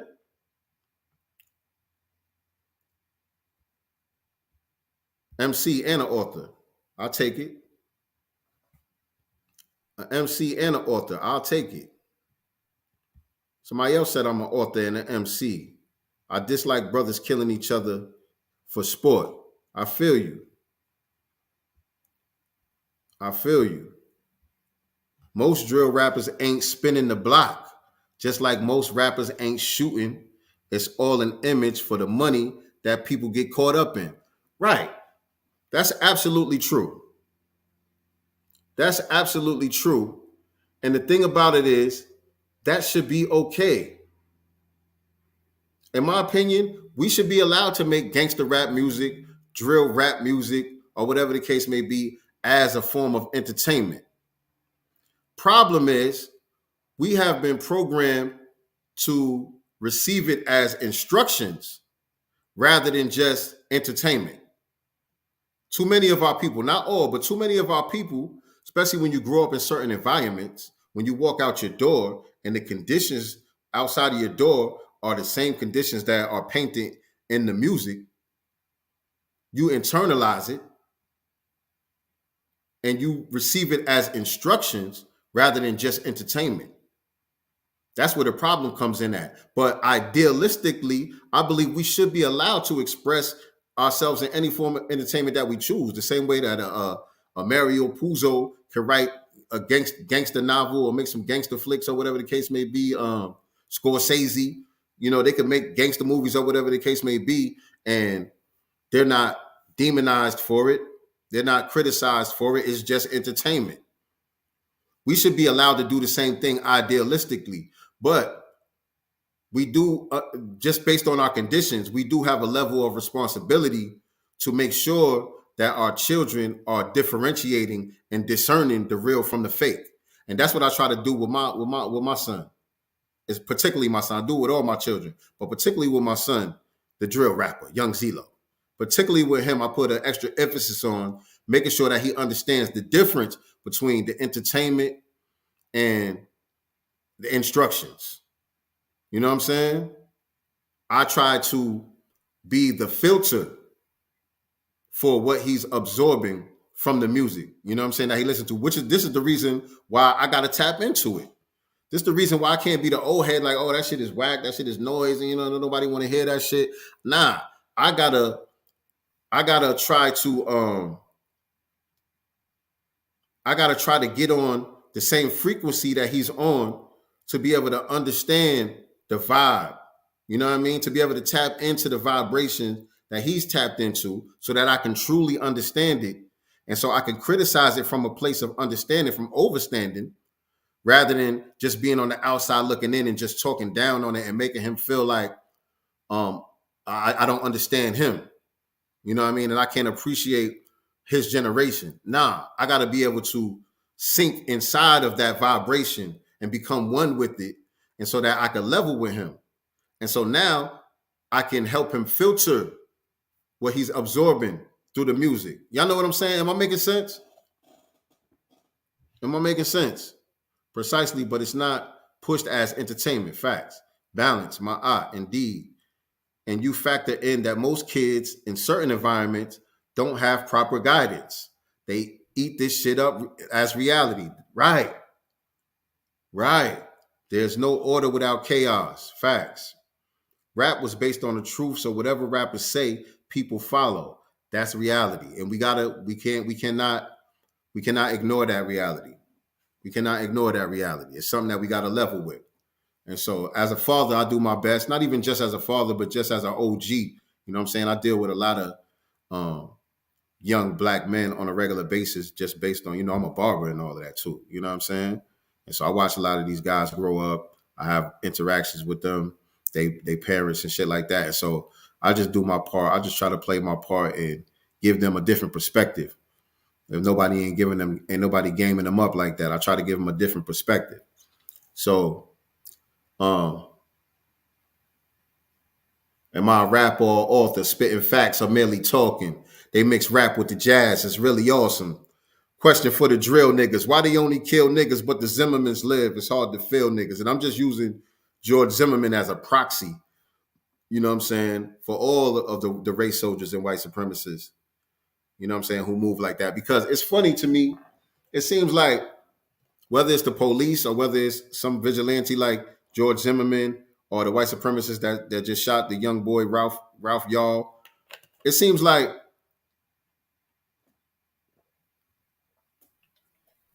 they must be able to sniff out the right type of people. Because I really feel like, because I'm posing this question to the drill niggas, right? Question for the drill niggas. Why they only kill niggas but the Zimmermans live? It's hard to feel niggas. So I'm posing the question to the drill niggas. But these race soldiers really don't be targeting the drill niggas like that. Like, I'm not talking about the rappers, but I'm talking about the niggas who's really living that life in the hood, the real shooters. We don't really see them getting gunned down by race soldiers out here like that and vigilantes and shit like that. It's like they know how to choose soft targets. Because I believe that, our gangbanging brothers and sisters, them real drill niggas that's about that life, would retaliate. I believe that they would retaliate if that was one of their homies or some shit. You know what I'm saying? That got killed by a race soldier. I think they're going to deal with it the same way they deal with it when it's a nigga wearing the other color. You know what I'm saying? I don't think they scared of no white boys like that. So I'm posing the hypothetical question to the drill niggas, but in reality, I believe that they would spin the block on one of these race soldiers if they hit up one of the homies. What y'all think? What y'all think? Because we don't really see them being targeted. I feel like the white supremacists really know how to pick soft targets. They be picking the right ones that's going to forgive and all of that type of shit. When the last time you heard about one of the homies, one of the real certified homies getting gunned down by a race soldier? When the last time you heard some shit like that? Just a thought.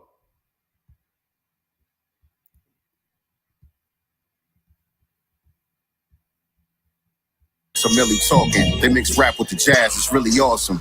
Question for the drill niggas, why they only kill niggas but the Zimmermans live? It's hard to feel niggas. Who taught you to hate your own reflection? Who taught you to leave your babies with no protection? Who taught you that slinging crack rock or a wicked jump shot was your only option and there's no exception?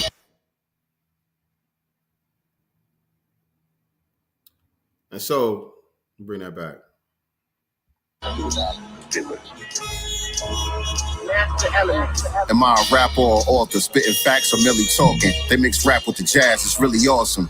Question for the drill niggas, why they only kill niggas but the Zimmermans live? It's hard to feel niggas. Who taught you to hate your own reflection? Who taught you to leave your babies with no protection? Who taught you that slinging crack rock or a wicked jump shot was your only option and there's no exception? So this verse is like a series of questions. You know what I mean? I'm just throwing the questions out there just to try to jog the thought process, just to try to get people to think. You know what I mean? And I'm really speaking, a lot of it, I'm speaking to the street dudes, to the drill niggas and all that. You know what I'm saying? Who taught you to hate your own reflection? Because the question to the drill niggas, why they only kill niggas? But the Zimmermans live, it's hard to feel niggas. Who taught you to hate your own reflection? And so now, you're right, it's an inspiration from Nipsey, but really, it's an inspiration from Malcolm. And I got Nipsey and Malcolm in the background. Ain't that something? I got Nipsey and Malcolm in the background right here. Right? And so, yeah, Malcolm, I remember it from the movie. I don't really remember it from the real Malcolm X. I don't know if he said this in real life or it was just in the movie. But I remember it from the movie. And I think it's in the beginning of the movie. When the movie first come on, he's at the podium, at the rostrum, and he's asking those questions. Who taught you to hate the hair on your head? You know, who taught you to hate yourself? Yeah, you know, he was asking those questions. I remember that from the movie. And so it was inspired by that, but it was also inspired, like Peter Ogun said, by Nipsey Hussle. Nipsey Hussle had a famous interview that he did where he talked about when you're going on a drill as a gang member, right? When you're going on a drill and you're looking for the enemy, you riding around on the other side of town where the ops is at. And he said, when you really think about it, he said, you're gonna bypass a brother who's like in a suit or whatever. You know what I'm saying? I'm paraphrasing what he was saying, but you're gonna bypass a brother who's like clean cut in a suit or whatever the case may be. You see a brother that look like that, you're gonna bypass him. You know what I'm saying? You see a white person or whatever the case may be, you're going to bypass them. But the person that you're looking for, he got his hat on just like you got your hat on. He walk how you walk. You know what I'm saying? He wears clothes the same way you wear clothes. He got the same kicks you got on. He wearing Chucks, you wearing Chucks. He wearing Dickies, you wearing Dickies. You know what I'm saying? He got that same walk. He got that same swagger, everything. He said, so really, you on the other side of town. You're on the opposite side of town, but you looking for yourself. Who taught you to hate your own reflection? Question for the drill niggas. Why they only kill niggas but the Zimmermans live? It's hard to feel niggas. Who taught you to hate your own reflection? Who taught you to leave your babies with no protection? Who taught you that slinging crack rock or a wicked jump shot was your only option and there's no exception? Now that's a quote from Biggie Smalls, right? Either you're slinging crack rock or you got a wicked jump shot.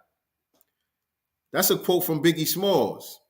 But am I attributing that to Biggie Smalls? Am I saying Biggie Smalls is the one that's responsible for that type of programming? No, I'm not saying that. I'm not saying that at all. I'm saying Biggie Smalls was programmed. I'm saying even Biggie Smalls was programmed for him to even write that lyric and say that. Right? Nas said something like that, right? Nas said, No. Nas said somehow the rap game reminds me of the crack game. He was just doing a comparison from being in the industry to being in the streets. That's a little different. But Jay-Z said something like that. All us blacks got is sports and entertainment. Right? Something like that. You know what I mean? The same type of thought process. Whereas only thing that we could do is we could play ball, we could play some type of sport, we could rap, sing, or something like that. And that's the only way that we could make it out legitimately. Other than that, only way we could really get money is by selling drugs. Right? So who taught you that slinging crack rock or a wicked jump shot was your only option and there's no exception? It was never true, although many of us believed it. It was never the truth. This thinking was a result of the programming, the social engineering. And so I'm saying I'm trying to get people to think, who taught us this? Where did we get this ideology from? Where did we get this belief system from? You know what I'm saying? Somebody's responsible for this. It didn't just come out of nowhere. And we got to understand the indirect programming. We got to understand the subliminal subduction, right? Because most people think that we made up our own mind. Most people don't believe that they've been programmed at all. All of us, I don't care how conscious you think you are, how much knowledge of self you think you got, all of us are susceptible to a certain level of programming. You know, some more than others, but all of us have been programmed to a certain degree, right? Because let's just face it, our open enemy is a master teacher. Let me say that again. The devil is a master teacher, right? When we talk about trick knowledge, he's very scientific. He bends reality at his will. He engineers the society to operate the way that he needs it to operate in order to further his empowerment. You cannot have white supremacy without that. If he's not able to manipulate the society and program the society to operate by his design, then he cannot operate, he cannot thrive. He cannot maintain his position at the top of society. He cannot maintain his rule over the planet. So the devil is a master teacher. Am I freezing up, y'all?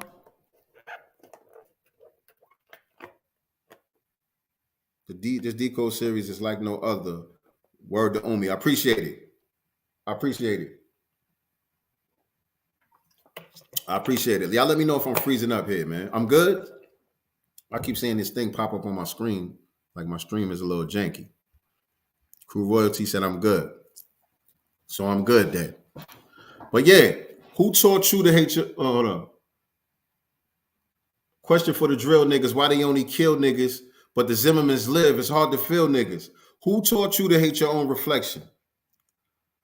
Who taught you to leave your babies with no protection? Shout out to my dude, Greg Nice. Who taught you that slinging crack rock or a wicked jump shot was your only option and there's no exception? And we internalize it. Go in the studio and verbalize it. Then all around you, the murder rises. Hold on, let me play that. Let me play that. And you internalize it, go in the studio and verbalize it, and all around you the murder rises. Not talking down because I was once you. I learned firsthand what the guns do, but made it out the jungle. A little stutter here and there, but it's good. Okay, appreciate you. Appreciate you. Who taught you that slinging crack rock or a wicked jump shot was your only option and there's no exception? And you internalize it. Excuse me. Go in the studio and verbalize it. And all around you, the murder rises. And so now we're talking about the power of the tongue. Now we're talking about the power of the word. The spoken word. Understanding our power as rappers and as MCs. Because now we've been programmed growing up in the society, like my brother Greg Knight say, growing up in this society under this system of white supremacy, going through their educational institutions, watching the programs that they put on television, on the radio stations, in the magazines, in the food, and every single thing that we do. White supremacy is embedded and permeated through all areas of activity. Everywhere that we turn, the hospital that we was born in, you know what I'm saying? The medical institution that we were born in was infused with white supremacy. You know what I mean? Our kindergarten classroom, was infused with white supremacy. All the way throughout our lives, we've been susceptible to this programming. And so now us as MCs, we go into the studio with this programming. We done internalized all of these negative things about ourselves. And so now go in the studio and verbalize it. And then what happens? As we speak it, it becomes our reality. Then all around you, the murder rises. You know what I'm saying?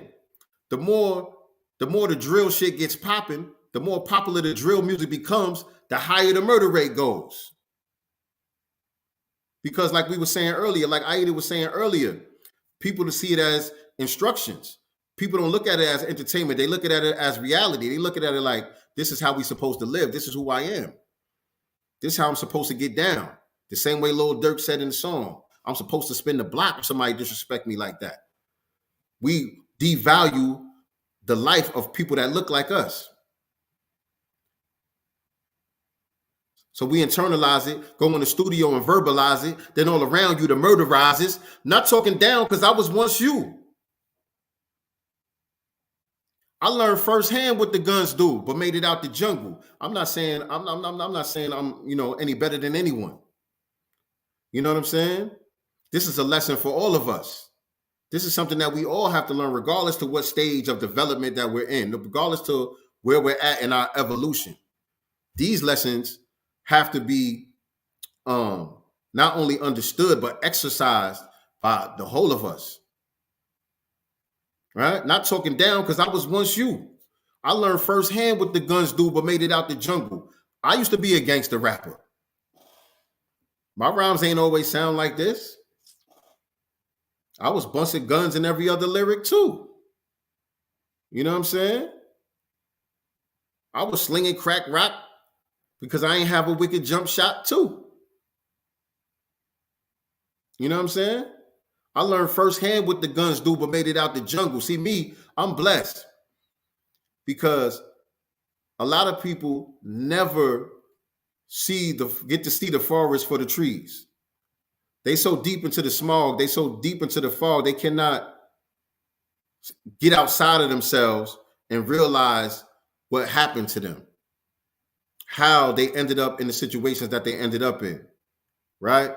A lot of people never really get to look at it like that. Me, I feel like I'm blessed because the seeds of knowledge of self were implanted in me at such a young age that even though I went astray and I got caught up in the streets and all of that stuff, ended up being incarcerated and going through the system and all of that stuff, I had those seeds that were planted in me so that way when the guards behind the wall was like, hey, yo, study your lessons, young guard. Yo, read this book right here, young guard.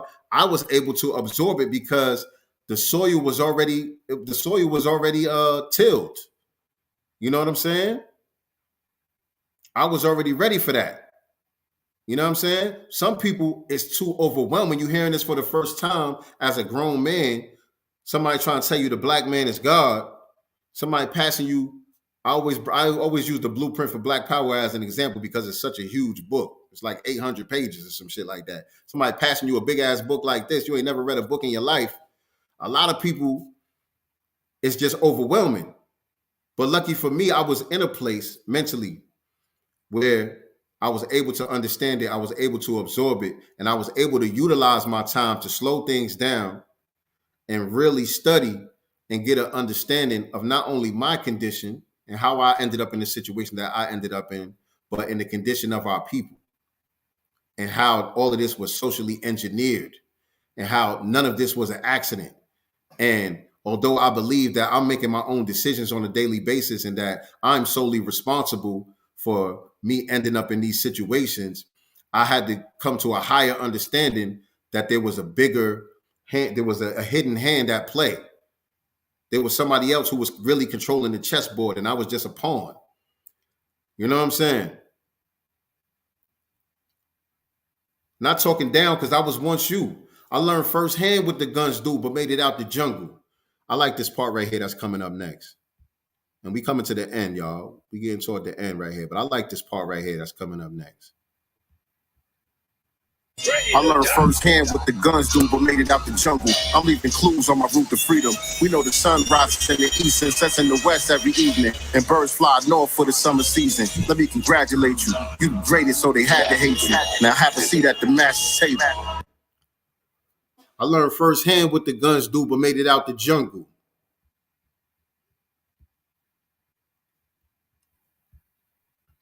I'm leaving clues on my route to freedom.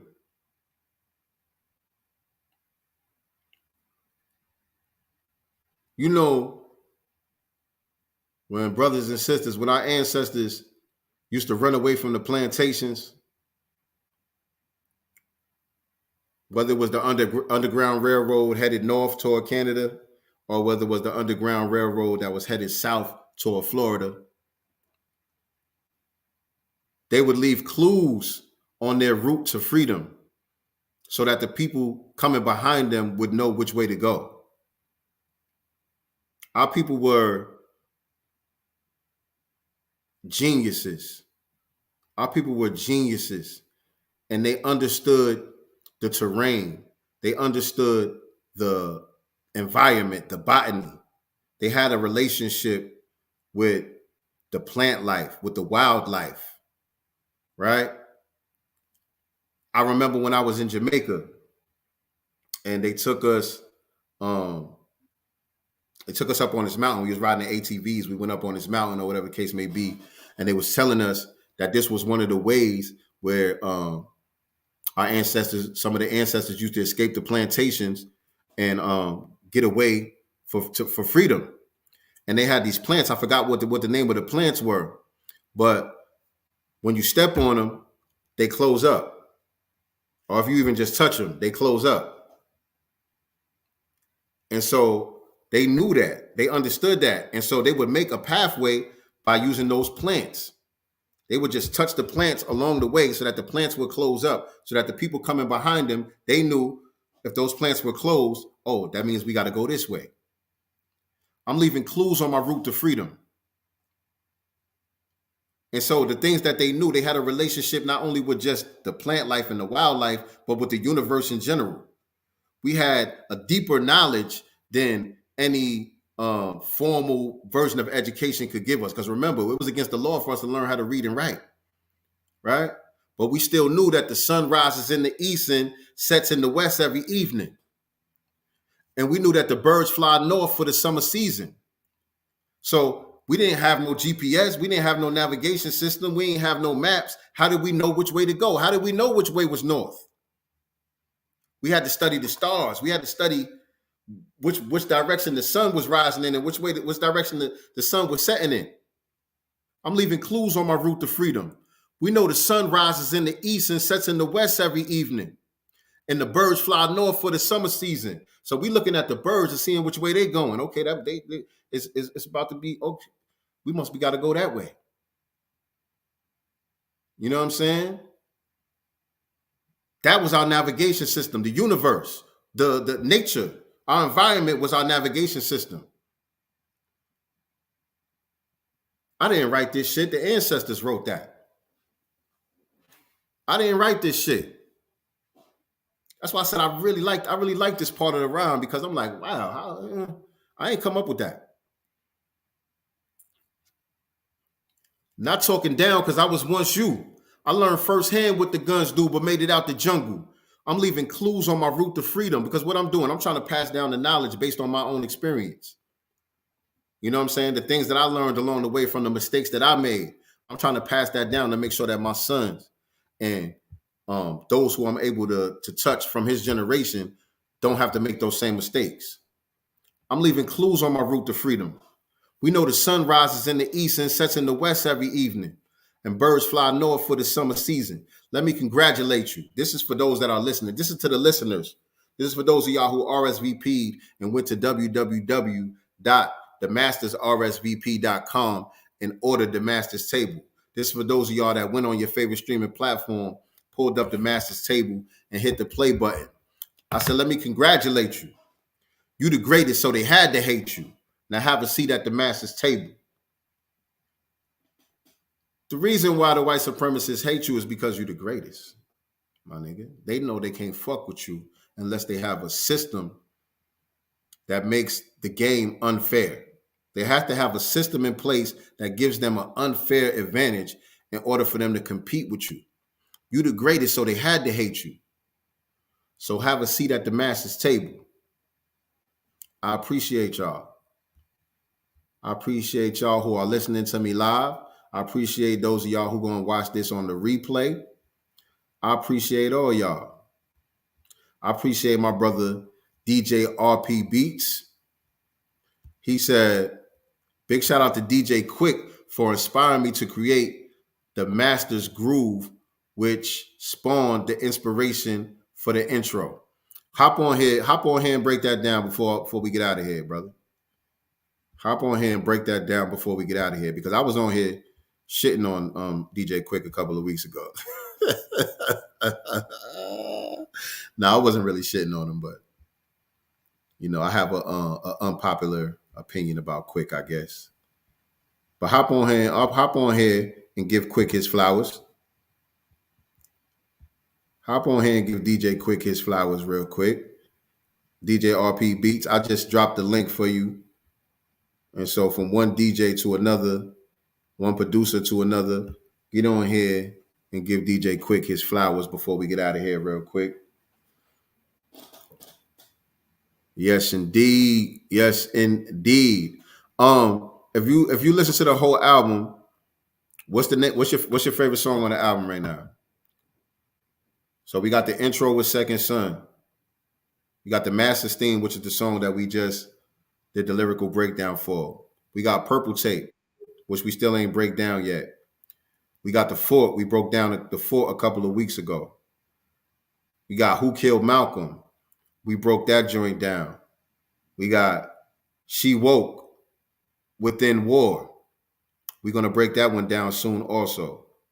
The Master's Theme, which is the interlude. And we got Sunshine. We ain't break that one down yet either. Flowers, we broke that one down a couple of weeks ago. 120 Lessons with Young Con and Dawn and the Black Dot. We broke that one down a couple of weeks ago. Revenge of the Akata I think that was the last one that I did before this. Revenge of the Akata. We got Black Death, White Wealth with my son Zelo and Aida. That was the first one that we did in the series. We got Plandemic, which we still didn't break down. And then we got the acoustic version of The Fort. Which one is y'all favorite joint right now? Which one y'all feeling the most right now? Y'all let me know. Greg Knight said the Purple Tape and he said The Fort. Make up your mind. Make up your mind. You can only pick one. You can only pick one. What's your favorite joint, man? Got my brother DJ RP Beats in the building. Hold on a second. I gotta switch. No, not that one. Godcast layout. Boom. There we go. Peace. Peace to the God. Peace to the family too. Yes. We in the building. Crew Royalty said, I don't even listen to music like that anymore. It's all trash, but I definitely will be bumping the Master's Table. Appreciate you, King. Peace. Appreciate you, King. Salute to the family. Salute. All right, the Purple Tape. All right, Greg Knight said the Purple Tape. Purple Tape. Nah, you got to pick one, Ant. You can't say all of them. all of them ain't your favorite. You got to pick one. That's the holy grail right there. So you said the Master's Theme was inspired by DJ Quick. How so? DJ Quick, when I approached as I was working, we were in the 9th inning, and as I was approaching the project, I wanted to create a groove. And Quick, DJ Quick, he had a joint. He used to put like a groove joint on his early albums. So it'd be like Quick's Groove 1, Quick's Groove 2, 3. Hold on. Because like I said, we had this conversation a couple of weeks ago. I don't think you was listening. We was going back and forth about this Quick shit. Okay. I don't know no Quick albums like that. I never sat and bumped no DJ Quick album. What album you talking about? What's DJ Quick's best album? Which one should I listen to? One of my favorites is Balance and Options. That was one of my favorites. It's between Balance and Options, and there was an album before Balance and Options where he featured like El DeBarge. He brought back some of the legends on that particular album. That was a really dope album. The thing with Quick was he wasn't a rapper, you know what I mean? But he's a musician. So as a producer, you know, I appreciate his keyboard work. I appreciate the fact that the man plays bass guitar. He's a multi-instrument player, you know what I mean? And his production, what he's done for Dre, what he's done for countless others, Tupac, Dre, Tony, a lot of those records you love and I love, you know? So when you get past him as a rapper and you get into his body of work as a producer, you gotta respect his body of work and his legacy from a production standpoint. Now that makes perfect sense, and you just affirmed what I was saying, because I wasn't shitting on him. I was definitely giving him his props as a producer and as a musician and just as a geek when it comes to sound. Period. Right, you know right. He's his mind. Yeah, he's out of here. But I just could not identify like a classic album that was produced by DJ Quick that was my shit. I just couldn't identify that. Personally. Right, because we East Coast bred. So, you know, from the standpoint of where we were at back in the 90s, you know what I mean? People on the West Coast, he's got countless West Coast classics, you know what I mean? But we couldn't get with that from an MC standpoint. You know, we respected Ice Cube and NWA because they were East Coast inspired. You know what I'm saying? And they had the skills to pay the bills. Quick wasn't a lyricist, so he was out of that league. So we didn't really gravitate toward Quick. But when I start listening to the production, I start digging into his albums, and I was like, "Ooh, that's crazy! That's crazy." Then when I started reading the liner notes, I saw that he was the one playing everything. So then I start putting my ear more to him, and then here comes the Quick Groove. So the first few albums, the first album, Quick Groove 1, he always had a groove, you know, in between songs on the album. So it would just be a nice instrumental, you know what I mean? And so I was inspired. One of my favorite Quick Grooves is Quick Grooves 2, where basically he puts in a lot of, he has like some flutes and the bass guitar, the lead guitar. It's a beautiful groove, man, just from a musicality standpoint. So, you know, when I heard that as we were working on this album, I was like, you know what? I want to put a groove on this album. You know what I'm saying? And I want to do it my way. So when I created that Master's Groove, when I brought it to the table, and you know, me and Port laid it down, that's when you heard it. And I said, and I sent it to you, I said, that's just a groove. Right. And you was like, nah. You were like, nah, I got something for that. And that, you know, and that's how we got where we are now, you know. Right. But that was the hit, you know, the Groove 2 was the inspiration, you know what I mean? Right. I was explaining that earlier before you hopped on, and people were saying that they want to hear it with the original drums that you had on it, because I told them I couldn't rhyme. Yeah. yeah. That but that was the thing. Like, that would be so dope. Like the drum version. You know what I'm saying? That right there is crazy, you know? Right. That's crazy. But you know what would be dope if we do it live? You rhyme over the live instrumentation with the drums. That's what I want to do. That would be insane. You know what I mean? That's the goal right there. When I was chopping it up with the dudes out here, the band that I met at the studio over here, that's the song that I got in mind that I really want to do. You know what I'm saying? Like, I know people want to hear us perform other songs and all that. Like I was saying in the beginning, this is not really a standout track for most people, but it's one of my personal favorites. And to be able to perform this with a band, we got to do that. It'd be incredible. We got to do that. That's on the bucket list right there. We got to be able to do that. Yeah, and you know, it's just, you know, that inspiration. But Peter Ogun, shout out to Ogun. But MC8 and him had a war. But Quick wasn't a lyricist, so You know what I mean? He That's all I was he was a saying. producer. You know. That's all I was saying to my West Coast family out there. Nice D girl, my brother, Black Voltron. All y'all was getting on me. All my West Coast family. Y'all was. That's all I was saying. I wasn't shitting on Quick. I was saying, he can't really rap like that. You know what I'm saying? That's all. Nah, he can't. He can't.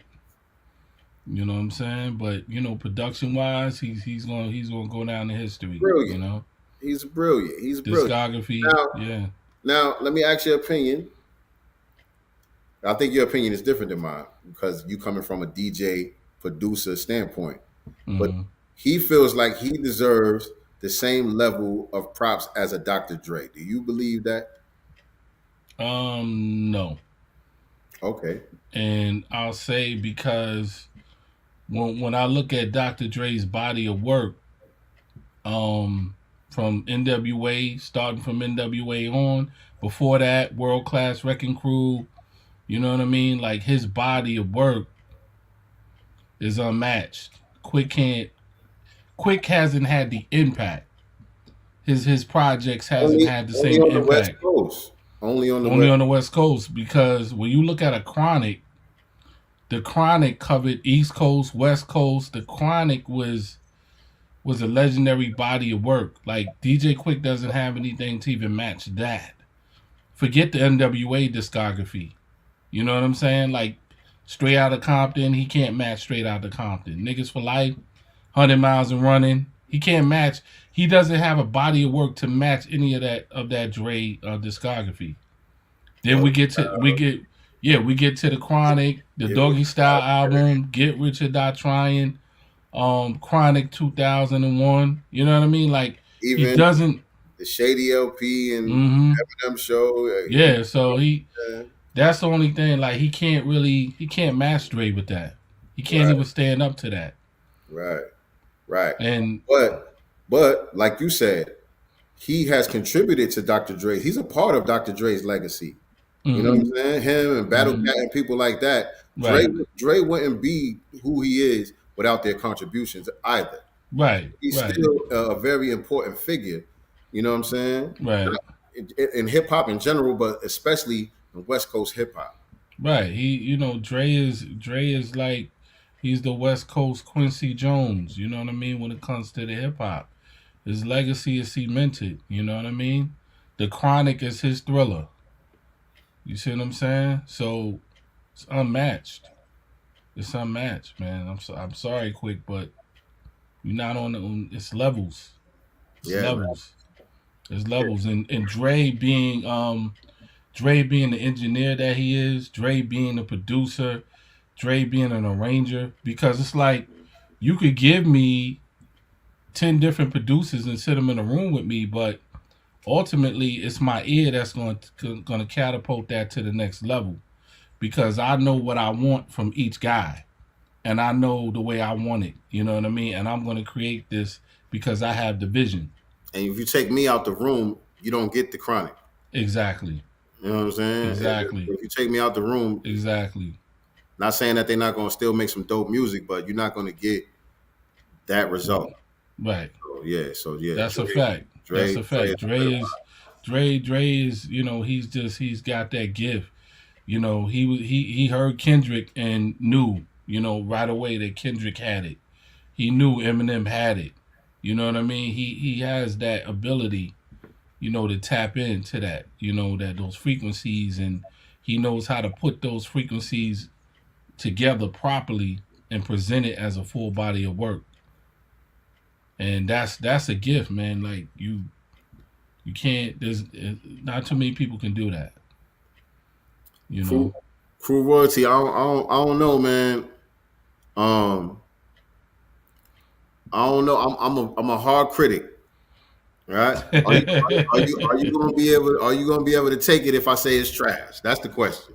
What if I say it's trash? Are we still gonna be friends after that? Right. That's the question. Like, you know what I mean? What if I don't like it? What if I don't like it? And it's just my opinion. You know what I'm saying? My opinion is just, I'm just one person. You know what I'm saying? We could be like the at the movies with Roger Ebert. Yeah. Yeah, we can have we can have artists come in and you know what I'm saying, and we can critique like, you know, at the movies. You know what I'm saying? That'd be interesting. That would be ill, right? That could be an interesting We series get right there. Have that artists would be submit their stuff to us, yeah. Let them come in the room and let them come in the room like right now. Let them come in the room with us and get real live review with feedback. that would be interesting. That would be interesting. I don't know. But they got to be able to take it though. You know what I mean? Right. A real live review, like for real. Right. Shout out to my dude Ant. Me and my dude Ant, we got a song we did back in the days. What was that song we did, man? We made a dope song together, man. What was that song we did, Ant? I gotta see if I can find it. It might be on SoundCloud or something. What's that song we did back in the days, man? I forgot that joint. It was hard though. It was hard. But yeah, man, that was today's episode of the Masters Decoded. You just got the lyrical breakdown to the Masters theme. You know what I mean? You got the story behind how it all came together. You got the inspiration from the producer, you know what I'm saying, standpoint and all of that. Today, this was a good one. This was a good one right here. This was a good breakdown right here. Which song should we do next? I'm going to tell y'all what's left from the album. We got the Purple Tape. We got She Woke. We got Sunshine. And we got Plandemic. How many is that? 1, 2, 3, 4. So we only got 4 songs left to complete the album. But which song should we do next? I already know what they're going to say. From Airplanes. Say from Airplanes. From Airplanes? I don't remember. I got to see if it's on SoundCloud. I think that song we did might be on SoundCloud. I'm finna remix some of my older stuff, make sure it's together. Great stream, bro. Salute to both of y'all. B1. No doubt. Appreciate you, fam. Peace. Definitely appreciate you. You guys who haven't heard the album, make sure that y'all go to, okay, they said they want to hear Plandemic next. And Changing Lanes. From Airplanes and Changing Lanes. Is that the lyrics or something? I think that might be the lyrics to one. I don't know. I'm gonna look for it though. That was a hard joint we did. The mastersrsvp.com. Get the album, man. Get the CD, get your physical copies, get your merch, all of that stuff. The album is definitely available on all streaming platforms. If you want to go that route, that's cool too. You know what I mean? Run them streams up. Definitely appreciate y'all. Let me see what song we're gonna do next week. I'm trying to get what Crew Royalty say he want to do Plandemic. I would love to do Plandemic next week, but kind of lost communication with our brother Reza Islam. Reza Islam said he wanted to come on here and help us break that joint down, but you know he's a busy man, and so we haven't been able to lock in a date to do that. So I think I'm gonna hold on to that one until it looks like it ain't gonna happen at all. But I believe it is going to happen because the brother, you know, he's a man of his word. And he said he wanted to do it. You know what I'm saying? He said we'd be honored to do it. So I just got to get in touch with him and his people so we can lock in a day and time for us to do it. Even if it's not on a Tuesday, whenever he got time, I'll make time so we could do that joint right. Because he's the perfect person to help break down the Plandemic song. And so I'm going to hold on to that one until we get him locked in. And so other than that, we got the Purple Tape. We got Sunshine, and we got She Woke. Peace. I definitely sidetracked for a little bit, so I have to catch up. But I missed on replay. But as of my vote, Plandemic. See, people want to hear Plandemic, Reza. Reza Islam, get at me, bro. People want to hear the Plandemic, man. We need that breakdown. That's going to be a fire breakdown if we get our brother on here. You know what I'm saying? Yeah, I could do it, but I'm not going to be able to do it like him. We know he is, you know, the foremost person in our community who has the information when it comes to that whole Plandemic situation, you know, with the shots and all of that stuff. He's the foremost person with the information with the sources and all of that stuff. So definitely got to get our brother on here to help us break that down. Y'all tag the Reza. That's what y'all got to do. Hit Reza up on Twitter and remind him that he's supposed to do Plandemic. Look, this is what I want y'all to do. This is a call to action. This is a call to action, family. Everybody that's watching me right now, everybody that's in the sound of my voice right now, I want y'all to take the song Plandemic. Let me post it in the link. Let me grab the link for y'all. Hold on. Let me go to YouTube. I'm going to grab the link for y'all. I want y'all to grab this link. I want y'all to post it on Twitter and tag Reza and tell him to come on the Masters Decoded and help us decipher these lyrics. All right, word it however you want to word it. Hold on, let me find the video. Word it however you want to word it. Tweet it however you want to tweet it. But he might have forgot, right? So I need y'all to remind our brother that we want him to have a seat at the Masters table and help us decode the lyrics to this song. Now, if all of y'all do it, I think we can make it happen. That could be the joint for next week. You know what I'm saying? If all of y'all do it, here go the link right here. Let me drop this link. Hold on. I'm gonna put it on Facebook. I'm gonna put it on Facebook and I'm gonna put it here on YouTube. So here go the link, y'all. Y'all can tag him on Twitter. I know he's very active on Twitter. You can tag him on Facebook, tag him on Instagram, whatever. But you can't put the link on Instagram. That's the thing about Instagram. You can still tag him and say whatever you want to say, but you can't put the link on Instagram. But on Facebook and Twitter, y'all can actually post the link. Here it go right here. Post the link. Tag Reza. Make sure you got the right page. You know they got a bunch of pages out there, fake Reza pages and all that shit. Make sure you got the right Reza Islam first. I don't know what his Twitter handle is offhand. But tag him and tell him we need him to come on next week to help us decipher the Plandemic. I would appreciate that. That's the call to action. That's y'all homework. I need y'all to do that as soon as we get off of here. All right? Any last words for the family, DJ RP Beats? Oh, and by the way, RP, Disc Makers is sending me another batch of posters. Oh, that's fire. They replaced the posters for free. That's fire. Yeah, I gotta get one. I gotta get one, man. Yeah. Everybody's asking me, man. We'll talk behind the scenes. I thought I was coming up there to help my mom's move, but we ended up getting a whole different situation for her to be able to do what she had to do. And so I still gotta come up there soon. You know what I mean? My son is up there now. My little brother just got married. Congratulations to my little brother and his bride. Congrats. It's about to be their daughter's birthday soon. So I got to get up there either way. So I'm going to definitely make sure I bring a package up there. You know what I'm saying? Yeah. But, I got you. Yes, sir. Yes, sir. But other than that, family, y'all already know, make sure that you like, share, subscribe, click the notification bell. I think me and Nicety Girl will be here tomorrow, 9 p.m. Eastern Standard Time for another episode of the Black Business Showcase. I believe we have somebody lined up for tomorrow. The Black Business Showcase, that's our weekly series where we bring on business owners and entrepreneurs and chop up good game with them. So I think we got one coming up tomorrow.